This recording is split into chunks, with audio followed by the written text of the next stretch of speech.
Ways the eyes change. The ways the eyes change, or if the eyes change, has historically been a controversial subject among iridologists. This is because of writings from iridologists from the late 1800s and early 1900s who suffered from having to use very low-powered magnifying lenses. Today we have high-powered magnification to observe the eyes, and we can benefit from the biometric research that has been done around the world using iris structure for identification. From this chapter, you will learn that the structure of the iris is developed during gestation and remains throughout life unless there is an injury or trauma to the eye. You will learn exactly how the eyes change and why.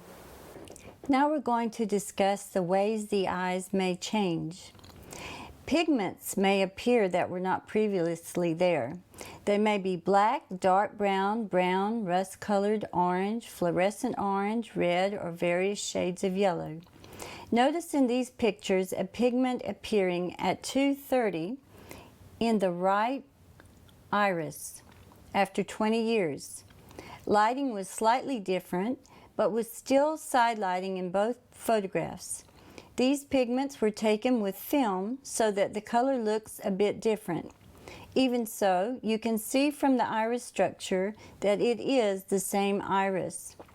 We can see from the iris structure, so here we see structure, here we see structure. They're the same iris, but a pigment has appeared after 20 years. Another change the iris can make over time is that a corneal arcus, or what we have called a cholesterol ring, may form, or an entire corneal arcus may form that encircles the whole iris. Here we see it appearing. We do not have photographic records of this ring disappearing. A cholesterol ring can cause an iris to look lighter in color. You can see here a cholesterol ring appearing in this iris after 14 years. These pictures were taken with two different types of iris cameras, one with lighting in the pupil and the other with side lighting.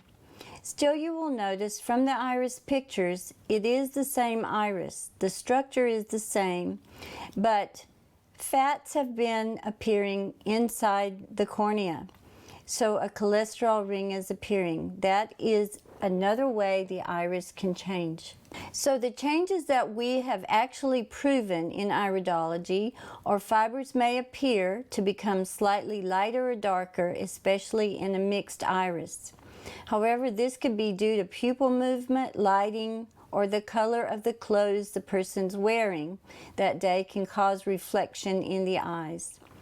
ch09 may become yellowed over time, indicating possible chronicity or lymphatic congestion, especially in a blue iris. Bright white raised fibers may appear less bright. This could be due to lighting.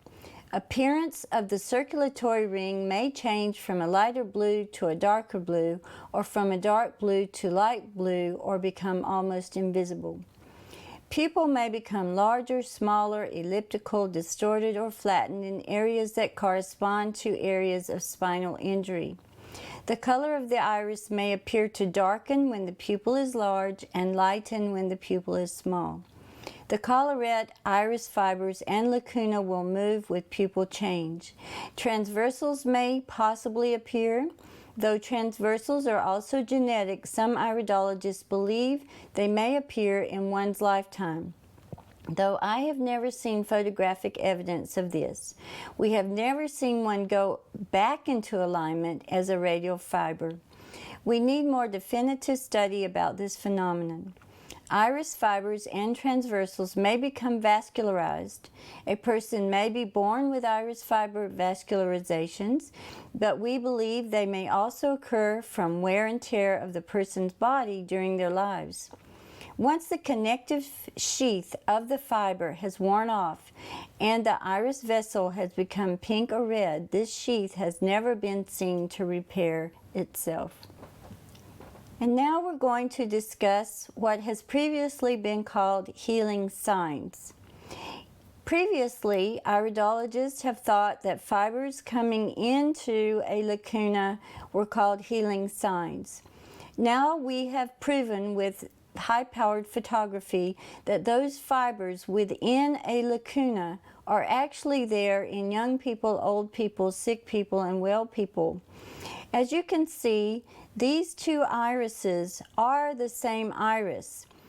The only difference is the lighting has changed from the right side to the left side. I took these photographs within 1 minute of time. So originally, when iridologists had low-powered microscopes, they could not see inside this lacuna. And as the person healed and the person came back to see them, they could see inside the lacuna and see fibers were there, so they assumed those were healing signs. But now we know, because I photographed this iris within 1 minute of time, causing the pupil to be smaller, drawing the fibers in more tightly, and the pupil to be larger, which pushed the fibers out more, which opened up the lacuna so that we could see those fibers, which are actually called connective tissue fibers or mesenchyme.